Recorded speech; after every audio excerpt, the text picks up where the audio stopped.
welcome to Fiction Fans, a podcast where we read books and other words too. I'm Lily. And I'm Sarah. And today we will be discussing The Assassin of Malcozé by Bryan Asher. But first, Sarah, what's something great that happened recently? Something great that happened recently, very late to the party, but I went to go see the D&D movie in theaters. Wasn't it great? It was fun. I do think that it was a little overhyped for me. That's too bad. Because while I enjoyed it, I wasn't like, oh my God, this is the best thing ever. Oh, if anyone told you that, then they were lying. Well, no, okay. No one said that. But like, I feel like people talk about it with more enthusiasm than I felt for it. Like, I liked it. It was a solid movie. I wouldn't necessarily go out of my way to watch it again. I thought it was a hell of a lot of fun. And when it comes to a streaming service, I will probably watch it again. Like, I would watch it again if someone suggested watching it. If someone came to me and said, Sarah, let's watch this movie. Sure, I liked it. But if I'm home and it's on a streaming service, I'm probably not going to watch it. Have you played a lot of 5th edition D&D? Not 5th edition, no. I think, honestly, part of the appeal was how accurate it was for the actual rule set. And so being able to watch it and, like, debating with Daniel afterwards, like, and then when the hand came out of the stones, which spell was that? And he was like, obviously, that was Bixby's something or other. Yeah, I mean, that one particular thing is, as it pertains to 5e, is not something that I had. Like, I have plenty of experience with D&D and Pathfinder, but... Right, but I'm talking about the fiddly bits. Yeah, I don't have a lot of experience with the fiddly bits, it's true. Obviously, you know a paladin when you see one. That wasn't the question. Obviously. I was sad. I mean, I loved Zank. He was great. But I was kind of sad that he was not Drizzt, because I read trivia saying that he was supposed to be Drizzt originally. That would have been cool. Yeah. It did make me immediately want to start rereading all of my Forgotten Realms books. Uh-oh, gang. Are we just going to throw our podcasting calendar to the wind? And now we're an R.A. Salvatore podcast. You know, I actually wouldn't complain if we did that. Well, I'd complain a little bit. But, like, we could do that. I have so many of those books still. The only thing preserving our precious calendar is all of our Discworld that's already locked in. Well, and all of the books that we have agreed to read for this year. But, like, starting next year, we're just going to be an R.A. Salvatore podcast. With one Discworld thrown in there as some spice. Yep. You know, like every 4 or 5 episodes, we'll have a Discworld book. Well, speaking of Discworld, my great thing is that a new Seattle theater company, Latitude Theater, I believe, put on a performance of Monstrous Regiment, the Discworld novel by our beloved Terry Pratchett. And it was so much fun. I'm so jealous that you got to go see that. It looked great. I should say my good thing was that I went to see it, not just that it happened. Hopefully that was obvious. Daniel and I went, I guess, last weekend, and it was fantastic. Honestly, I haven't read the book in a couple of years, so I can't speak to accuracy, but it felt right from the broad strokes that I remembered. When are we covering? I think that we're covering Monstrous Regiment. I was going to say early next year. Actually, it's in March. That's fairly early. That's first quarter. The episode comes out March 27. So it's like very, very end of first quarter. Q1 is early. But yeah, you still have a little bit of time before you reread it. We didn't know how long the play was going to be. And then it was introduced and they were like, this is a 2-hour and 50-minute play with a 15-minute introduction. And we were like, okay. Okay, that's quite long. It is quite long. From the playbill, I found out that it was originally an adaptation written for a Chicago theater troupe. I'm sure it told me the name, but I don't care about Chicago, so I do not remember it. But they used that script for the local production. And because this new Latitude Theater is really focused on stage fighting, they do like stage fighting classes and stuff, apparently, from the website. That's cool. There was a lot of like really fun swords clanging around. That's awesome. And there was like some neat special effects with like arrows and stuff. So it was great. I loved it. I'm glad. I'm glad that it turned out well. Oh, yeah. There were a couple of line fumbles, but nothing like crazy. Yeah. And I would say overall, like all the actors did a really good job. Nice. Yeah, so that was a good thing. The theater. A lovely good thing. What are we drinking tonight? I have gone back to my good old Blindwood cider. Tried and true. Mm-hmm. I am drinking 14 Hands Rosé. Out of a box? No. Oh, not. This is sparkling rosé, so they don't make sparkling wine in a box yet. Otherwise, I'd be all over that. But this is the unicorn Yes. company. Okay. So 14 Hands is a Columbia Valley, Washington State winery. And the labels on their bottle are always like these majestic charging horses. And the name of the wine is 14 Hands, referring to the way that you measure the height of horses. And so I always assumed that their name was like, oh yes, we are the biggest and most majestic horses. And then I actually read the back of the bottle. In order to be a horse, it must be 14.2 hands. So this wine is actually named after ponies. And that makes me love it so much more. That's great. That is context you did not give me last time we were talking about this wine. I didn't know it back then. I was just like, yeah, it's horse wine. So their sparkling rosé is a unicorn, which is also great. But also apparently it's not large, majestic horses. It's tiny, adorable horses. Silly small horses. Yeah. And that was your horse fact for the day. Have you read anything good lately other than the book we're about to read? I have. I decided to throw all of my scheduled reading out of the window. Good for you. Yes. And I read The Crow People by Mark Stay, which is about, it's not really a coming of age story, but the main character is like a 17-year-old girl. So it's kind of a coming of age story. You can't be about a 17-year-old girl and not be a coming of age story in some regard. Yes. And it takes place in a rural village in 1940s England. So like World War II. And she's a witch. It's really fun. I started reading the book thinking, like I started reading it actually after I'd finished The Assassin of Malcozé because I still had some time in the evening left. I was like, I still feel like reading. So I started reading it thinking, I'll put it down in an hour and go to bed, whatever. Suddenly I'd read 200 pages. Ooh. And then suddenly I had finished the book. So yeah, it's been a long time actually since I've read a book in one go like that in one evening without getting distracted and like picking up Twitter or checking my email or whatever. So that was really nice. And I'm really looking forward to reading the other books in the series. There are 2 or 3 more books. And I also started reading Bad Gods by Gay Siebold, which is about someone who runs a brothel in Fantasyland. Those were a lot of words that do all make sense together, but I feel like I was stuck processing one before the next one happened. And then I'm a little behind on the uptake. That sounds great. I'm down with the vibe, but that's about all I caught. It is actually really good. I have not finished it. I'm definitely not reading it as fast as I read the Mark Stay book, but it is interesting. I like the premise. I feel like you don't often read books that are told from the sex worker's point of view. And this is very specifically she's a brothel owner. And so we get a lot of that. There's other plot too, obviously, but I like that. It did have a scene that I felt was very reminiscent of Kushiel's Dart, actually, where she's learning how sex works. And I was like, I read this scene almost, well, not word for word, but like beat for beat in Kushiel's Dart. And it's always fun to like recognize the influences. I don't know if that book is actually an influence, but like that scene felt like it was influenced from Kushiel's Dart.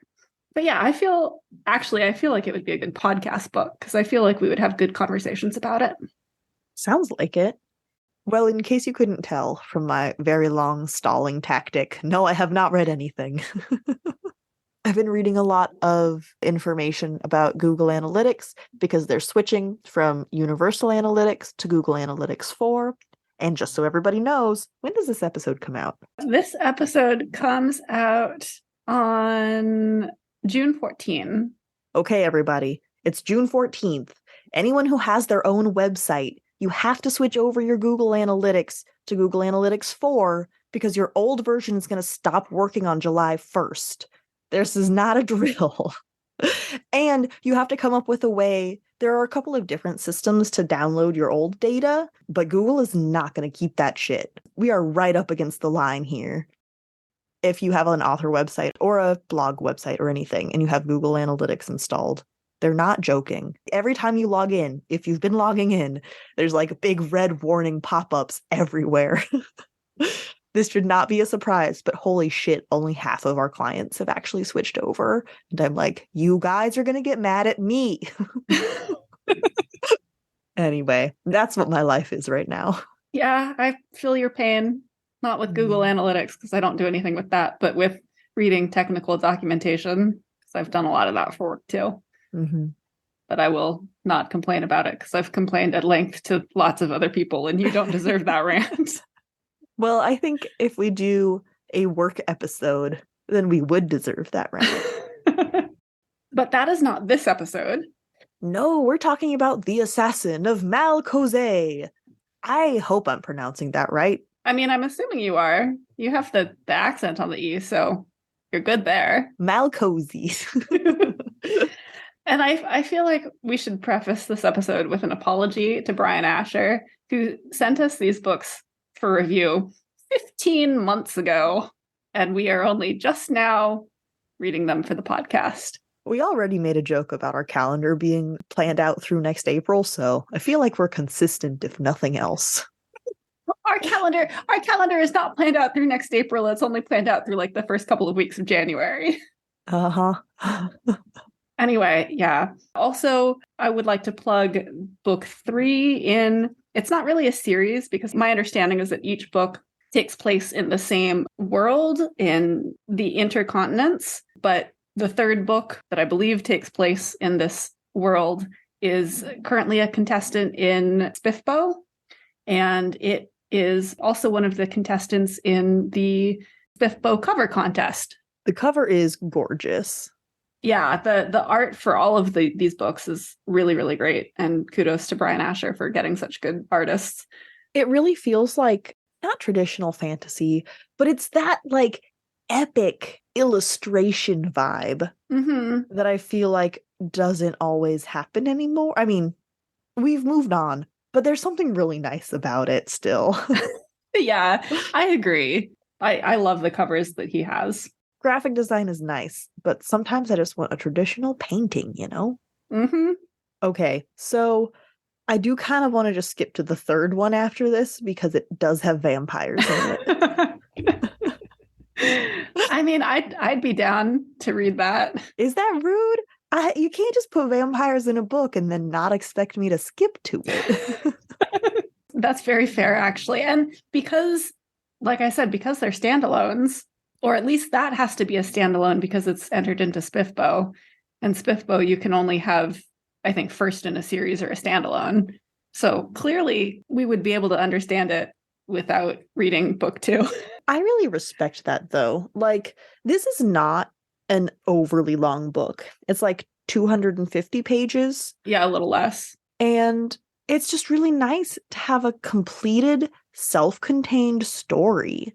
And yeah, there are more stories to tell in this world that Bryan Asher is going to explore in later books, but this narrative has been completed, and that's so nice. Yeah, and we'll talk a little bit about this in the spoiler section, because there are bits of it that I would have liked to be expanded upon, but I agree with you. It's really nice to have a story, especially, I feel like, in the indie scene. And fantasy. Well, fantasy. Why does everyone think fantasy stories have to be 10 fucking thousand pages long? Traditional published fantasy too, but I feel like especially in indie fantasy, so many books are chonky. And sometimes that's what the story requires, but it's really nice to just be able to sit down and read a book in like an afternoon or 2 afternoons. I'm also complaining about series now, though, because it's not just the length of the book. It's also, is the story actually done? Because you can publish 50 short books. And if it's one story, that doesn't count. Yes. You can't cheat the Lily system. I'm here. I see you. I meant that to be like an absurd over the top example, but now I'm horrified that there might be a series that fits that exactly and everyone's going to think I'm calling them out. The Dresden Files by Jim Butcher. Yeah, but those are, well, I guess we've only read the first one. I have no idea. Yeah. But either way, I agree with your point that like this is the perfect size for a book. It's really nice. And like the story fit. I agree that there is more happening that we didn't hear, but I'm also okay with that. It left me with questions, and it would be cool if they were addressed in a spin-off, but I don't need them to be personally. So it's not that I had a lot of questions. Well, let me rephrase that. I agree with you. I had some questions that I didn't need answered, but there are some parts of the book that I wanted a little bit more expansion upon, like character motivations and internal dialogue, things like that, which wouldn't necessarily have added a ton of length to the book. But because this was Bryan Asher's first novel, or first published novel, I believe this is his debut. Yeah, it says first novel. It did feel like it suffered a little bit from first book flaws. I see. So you're not arguing that it needed a direct sequel. No. You're saying that there were parts like, okay. Yeah. Then I agree with that. Yes. I definitely don't think it needed a direct sequel. I think there are questions I had at the end of the book that I would love to see not necessarily focused on in book 2, but like maybe touched upon as in here's a thread from the first book that if you read it, adds a little bit more depth. But no, that's not what I'm talking about specifically. I agree with you completely. I do feel like this book had a lot of exposition that could have been woven in. There were some paragraphs that were only doing one job that could have been doing 2 jobs. Like they were just describing the world, but they could have also been giving us some insight into the characters, like internal workings or something, Yeah, it needed to be more than just exposition in those moments. And it feels like you're touching on that same thing. Yes. But that being said, like it was really clear that Asher had a really well thought out world building. The world was super, super intricate. And I loved all of the details that he provided because it was fascinating. And that's a thing that I particularly like in books. Like I love epic world building. And especially when an author knows all of the details and you can tell that they know. That's true. That is something that you've spoken about before, how much you enjoy in books. Yeah. I agree. It definitely felt like Asher knew everything. Like he must have had so many spreadsheets. And a lot of that came out on the page, but I think there was probably so much more that we didn't see. Yeah, I think it would make an incredible like open world video game. Yes. Just because of how detailed everything clearly was. And like the magic mechanics, like I feel like that would be a great video game. I agree. The magic mechanics definitely felt like they could have been a very good like indie fantasy video game. Yeah. It didn't have to be indie. That's because I prefer indie games. That was just my bias coming through. Nothing about the mechanics need to be an indie video game. Well, I mean, I'm thinking like Square Enix because that's what I have traditionally played. In a game where you have to find the components, because components were such a huge part of the magic in this book, in this world. Yeah. And so I guess that's a little bit of The Witcher, because you are always looking for herbs and flowers. But yeah, that idea that you have to always have your materials close by. And then one of the things that you level up maybe could be the way that you organize them, because there was also a lot of detail spent with the different characters and how they like have their components stored and ready at hand. Which I thought was just a really cool little detail that I feel so often gets overlooked in books where component materials are a factor. Mm-hmm. This book also had some incredibly intricate fight scenes. Yeah. Yes. Yeah. End of discussion. I mean, I don't really know what to add there, because the fight scenes were really well choreographed, and it made them feel like it really, I think that added to the feeling that this was a really quick read, because the fight scenes kept everything, moving along at a really nice clip. A lot of the prose that wasn't world building exposition were action sequences, and that, I agree, like kept everything going very quickly. I think I've used as a pet peeve corner in the past. It was probably about sex scenes, but it still applies. When you're reading about we'll say physical encounter and having a third arm. Yeah, the author seems to have missing arms is worse. Or legs, someone does something and you're like, there should be a leg in the way. Like, that's not possible. I only bring up this pet peeve because that did not happen once in this book. Which is really impressive considering how many fight scenes there actually were. Yeah, it was a lot. This book was maybe mostly fighting. And at no point were there discrepancies or continuity errors that I noticed anyway. Yeah, I didn't notice any either. But so before we continue on, should we talk about what this book is actually about?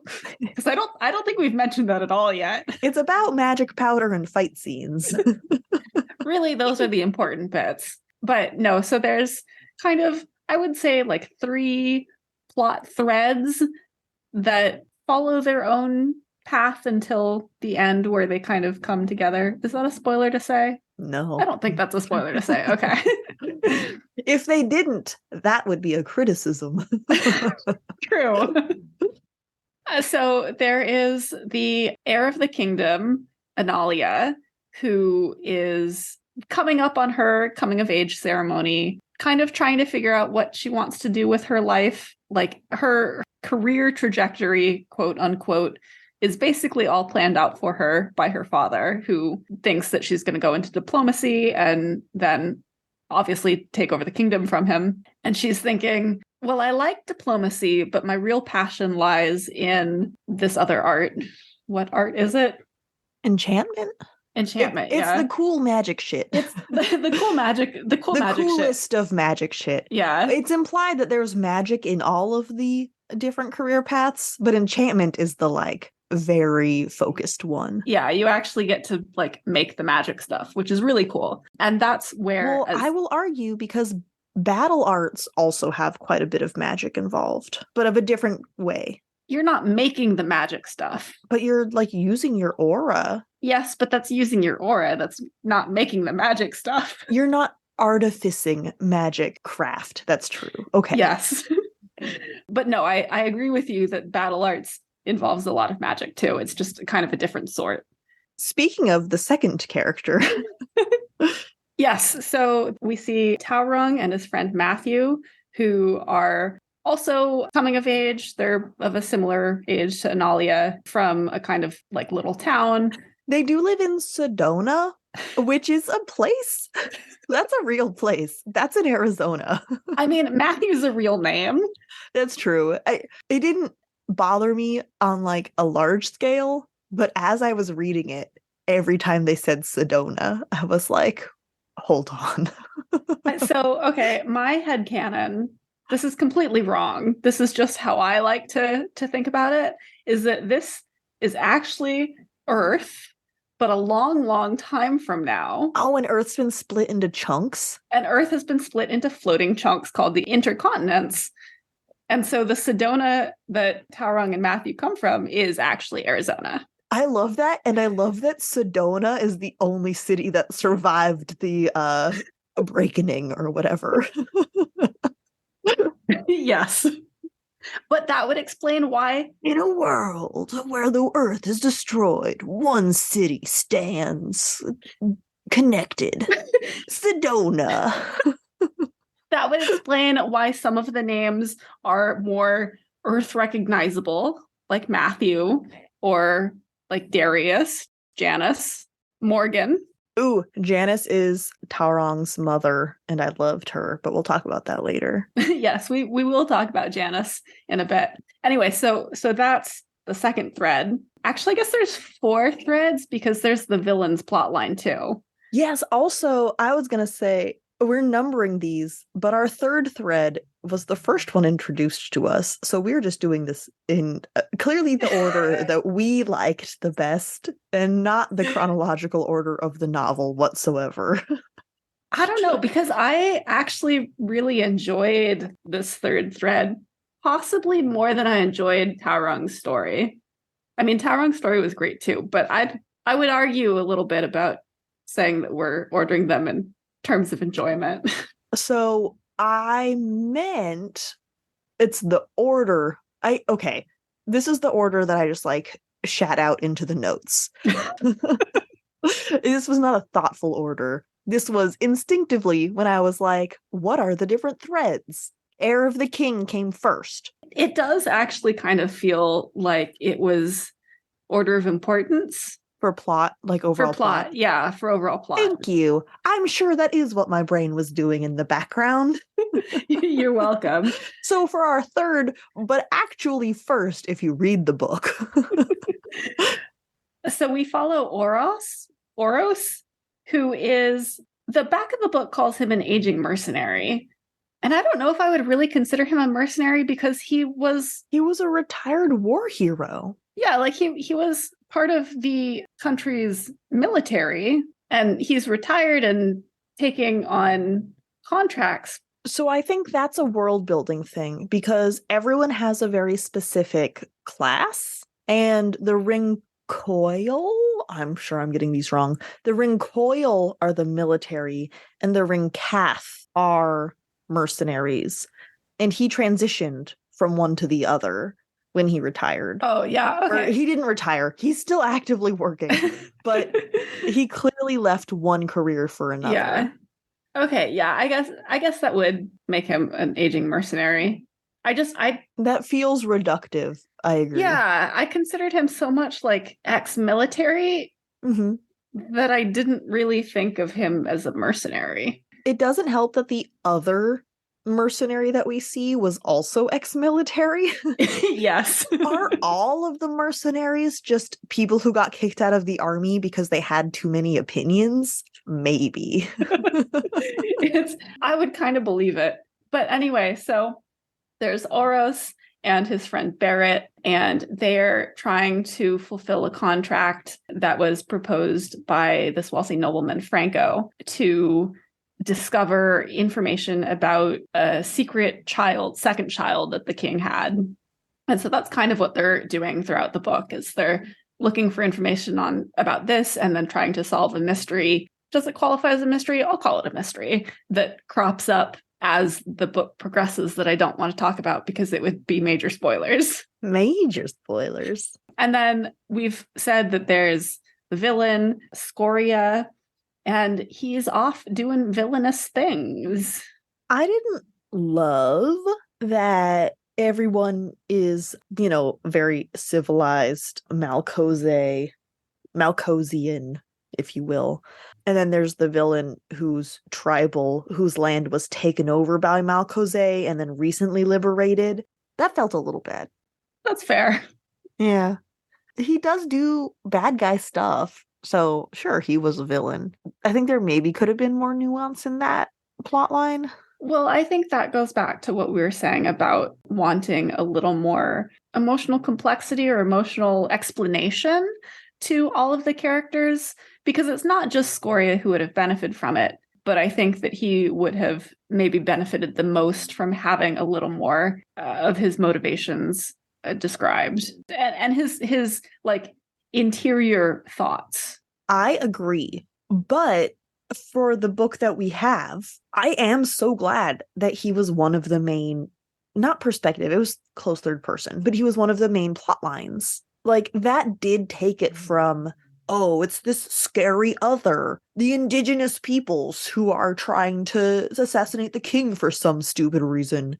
We did actually get a lot of his perspective for as far as this book got. And I appreciated that. I'm so glad that he wasn't just like a boogeyman in the background the whole time. Yeah, I mean, he's definitely a very active character that we follow, and we're not following his actions through the eyes of our heroes. Like, we actually get to see him do all of this stuff We do get some of his motivations, at least. Yes, we do get some, but I think that he would have benefited from a little more interiority. Yeah. Just like I think all of the other characters would have benefited from that too. But he has the extra baggage of being the tribal villain, which would have made his interiority more important. Yes.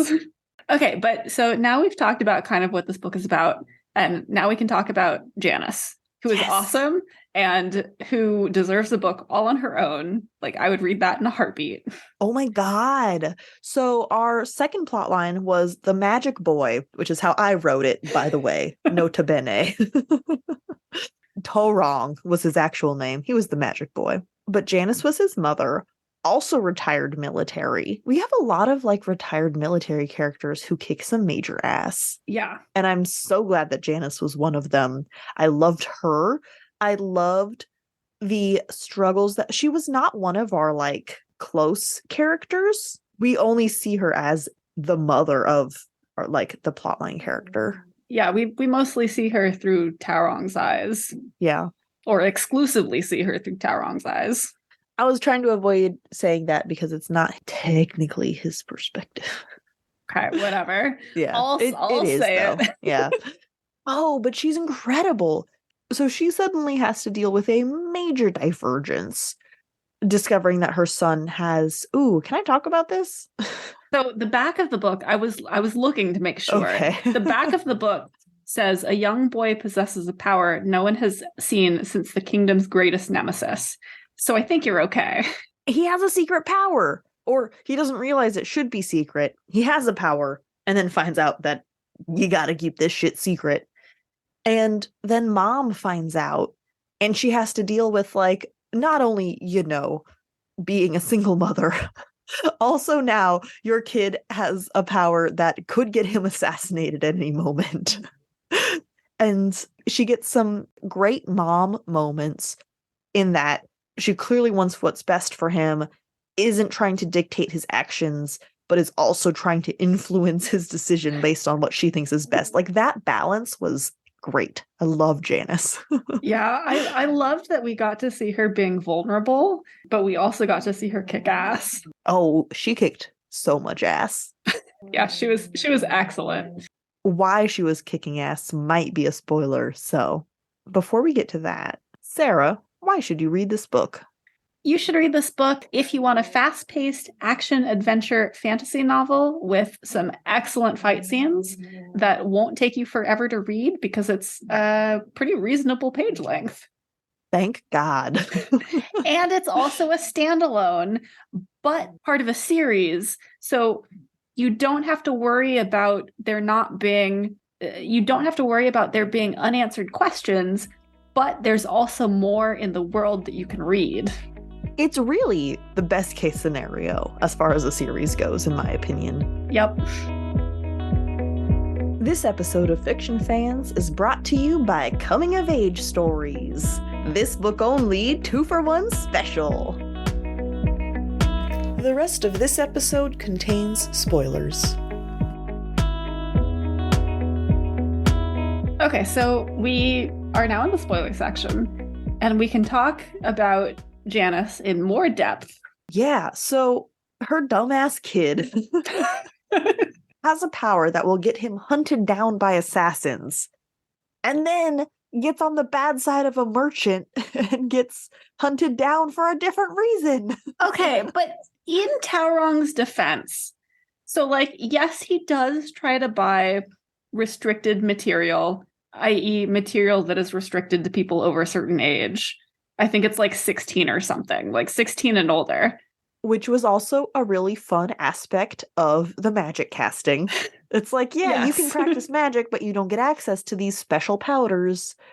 It's a very powder-heavy magic system. Yes. But so in his defense, like, he tries to buy this restricted substance when he's not of age, and the merchant doesn't seem to mind. He pays a deposit, and then he has second thoughts and is like, I'm just, I'm gonna say that money is just gone. I made a mistake. I learned from my mistake. How was he to know that merchant was actually part of like an underground crime syndicate run by Scoria, the villain of this book. That's not on him. Also, why was Scoria's reaction to, oh, you tried to sell, I was going to say drugs. They're not drugs, but like that's the best analogy, right? Yeah. To an underage kid, instead of just not fulfilling the deal, we should go murder them. That seems like an unreasonable escalation. Yeah. Like if you want it to go away and slide under the radar, just don't deliver the goods. Yeah. What's the kid gonna do? Complain that he tried to buy drugs? Not drugs. Drugs. And then say you didn't deliver? No. I mean, it was definitely an overreaction on Scoria's part. Like, no question about it. Not just, but like, his whole thing was by selling a restricted item to an underage person, we are risking exposure. So therefore, I'm going to go on a murder spree. Like, it's not just an overreaction, it's counterproductive. You think a bunch of murders are going to be quieter than just one dumb kid not getting his drugs? Not drugs. I mean, I don't really have a counter argument because you're right. That whole thing, it was a very good fight scene where these thugs are converging on Taurong's house, and his mother, ex-military badass, his teacher, ex-military badass, and his best friend Matthew, who is, along with himself, the top of their class. It was great. I think that sentence got away from me, but you knew where I was going with that. I did, because it was an excellent fight scene. I think that is one of my favorite scenes in the book. Not just for the fight, which, as we've said, all of the fight scenes were incredibly well choreographed, but also because it really subverted my expectations in that we've been told up until this point, well, really, and past this point too, like we're told that Taurong has this incredible ability to extend his aura beyond himself to interact with other objects, which is an ability not seen for a long time. And so we are primed to expect him to be like the badass fighter, and he is. He's a good fighter, but it's actually Matthew who steals the scene with his effective killing of, like, I think he kills 3 of the enemies or something, and Taurong doesn't kill any. So I really, really liked how Asher subverted my expectations there. Absolutely. Taurong is also part of a very interesting parallel because we see him in his schooling. He has this special, amazing power that is counter to society. Like, he can't use it. He can't talk about it. The one teacher he tells about it is like, you shut the fuck up. For his own good, which we find out later is genuinely true. But he's so good at what he loves, but is struggling anyway because he's too good. And then on the flip side of that, we have Amarià, who is the heir to the throne, one of the other plot lines. And she's also a student who is extremely good at what she loves, but what she loves is enchantment, not diplomacy. And so even though her academic tract is totally sanctioned by society, you know, she's brought into basically a sorority, the academic sorority for enchantment. Everyone is like, you're so great, not in a cheesy way, but everyone acknowledges her strengths and her passions and really validates her. But she's also struggling in this case because it's not the path that is set for her by her family. And so we get these 2 students who are both very, very good at what they do, but are both struggling within their academic spheres for different reasons. And I thought that sort of through line between those 2 plots was very fascinating. I would push back a little bit on the idea that Amarià doesn't love diplomacy, because the text, like the book, talks about how she does love it. It's just that she loves enchanting more. And Okay. I think that actually makes for a more interesting story, right? Because if it's her struggling between something that is expected of her but that she doesn't like and something that she really likes, well, it feels like that should be an easier choice than struggling between something that she likes and is expected of her and something she's passionate about. Well, now you're bringing up the fact that early on in the book, it was said that she could stay in this sorority. No, well, I'm talking You're about not, but it brings up for me. okay. Okay, that's fair. When it's first introduced, when she first joins this secret society, she's like, well, this is something I can be in forever. I don't have to pick this as my career and still be part of this. And then later, when she's picking her career, she's like, it's one or the other. There's no gray area. And I was a little confused about why that changed. I mean, I think because as she spends more time doing it, she realizes that even though she could still be part of the sorority, it would be like on the fringes if she didn't choose that as her career path versus being down in the weeds, attending all of the meetings rather than just the quarterly stuff. That still doesn't feel like a black or white, all or nothing. I know, I don't. She could have been involved. Yeah, but she's also like 15. Yeah. But like she does talk about how when she's having the struggle between which path to choose, she does talk about how, actually, I really like diplomacy. Like, I could be happy in this path. It's just that I think that enchanting will make me happier. And like, I thought that was a more interesting struggle than just the regular, like, doing what your family expects you to versus doing what your heart tells you to. I agree. It is those shades of gray where real human stories are told.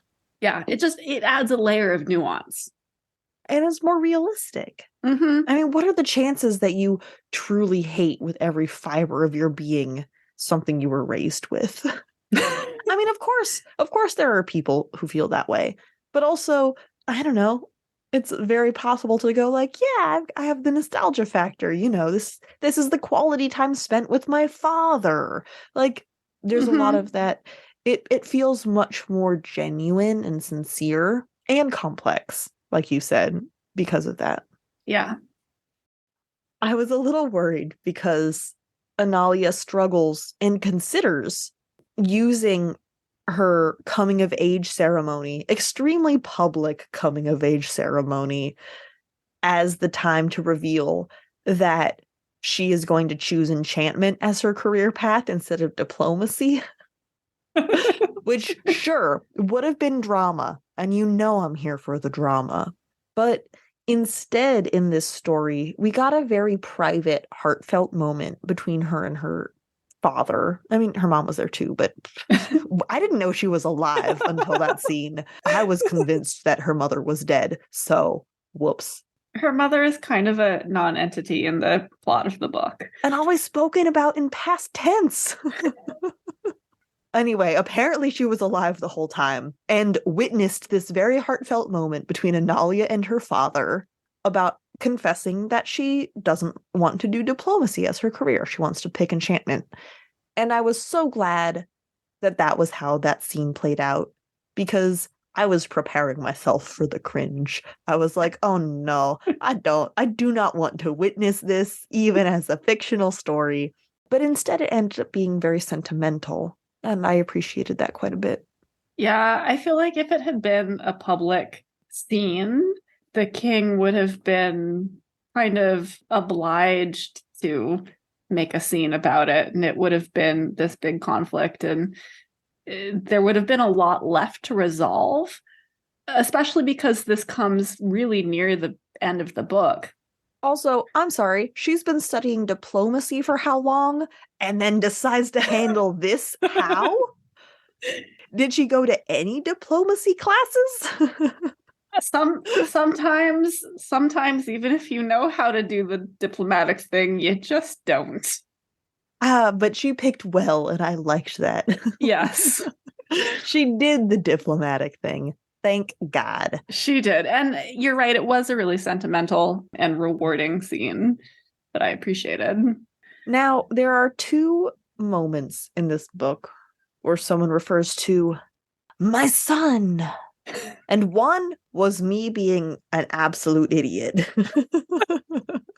Where Barrett, the friend of Oros, sees Tarong, our magic boy, being held by the enemy, and he's like, "You let go of my boy!" And I was like, holy shit, this is a huge twist. I had no idea. We all thought his father... No, I misread the sentence.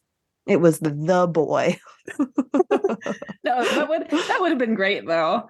I was like so here for that twist. Maybe it will be revealed in The Treasure of Lorev.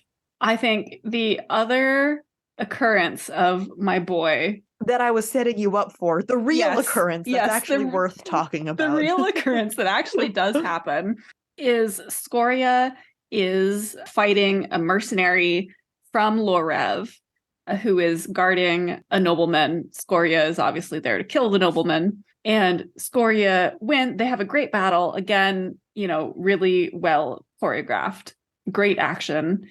And so they have this really great battle. Scoria wins and he stabs the mercenary whose name starts with an R, but I don't remember his name. Sorry. And this guy starts saying, like, my boy to Scoria, and Scoria misunderstands. He's like, you have really misread the room if you think I'm your boy. Like, dude, I just killed you. I don't care. Oh, I thought he was just being shitty, but okay. I mean, Scoria probably was just being shitty, but still, yes. But still, I have no idea if this is true or not. I'm wildly speculating. This is my headcanon because we have not read book 2 yet, The Treasure of Lorev. But I really want that to be relevant to the plot of the second book, which does take place in Lorev. And that's about all I know of it. There's some treasure involved, judging by the title. That place is in the title, yeah. Yes.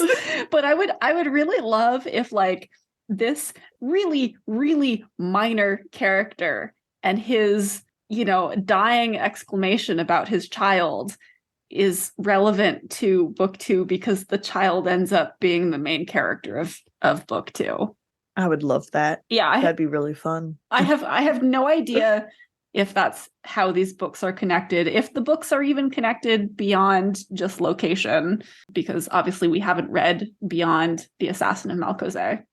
But until I read more, that's my headcanon. I think my absolute favorite point in this book was Dextra. That's a name we haven't been talking about this entire time. Surprise, there was another character. She was part of the retired military mercenary plotline, sort of an antagonist for Oros and Barrett. And we see her fucking their shit up. And then we see her dealing with Scoria, and we're like, oh shit, what an evil bitch. Like, let's see what she does next. And then we find out that she was on the side of the missing diplomat all along. In fact, she smuggled him out of the house. She helped him fake his death. That was so cool. Yeah, I loved Dextra, and I loved that reveal that, like, Franco was alive and he was kind of masterminding this whole thing. I mean, not masterminding in the sense that he was behind Scoria's actions, but he was counteracting them from the shadows. He had seen the plot and put pieces in place to deal with it. Yeah. And that was amazing. I loved that. Could we just have Janice and Dextra, like, that story? Why weren't they the main character? I want the Janice and Dextra buddy cop TV show. Also that. We can't end every episode with, but I want the buddy cop TV show. I mean, we could end every episode with that. Should that be our shtick? Who's the buddy cop TV show we didn't get out of this book? Thank you so much for listening to this episode of Fiction Fans. come disagree with us. We are on Twitter, Instagram, and TikTok at FictionFansPod. You can also email us at fictionfanspod@gmail.com. If you enjoyed the episode, please rate and review on Spotify and Apple Podcasts, and follow us wherever your podcasts live. We also have a Patreon where you can support us and find our show notes and a lot of other nonsense. Thanks again for listening, and may your villains always be defeated. Bye!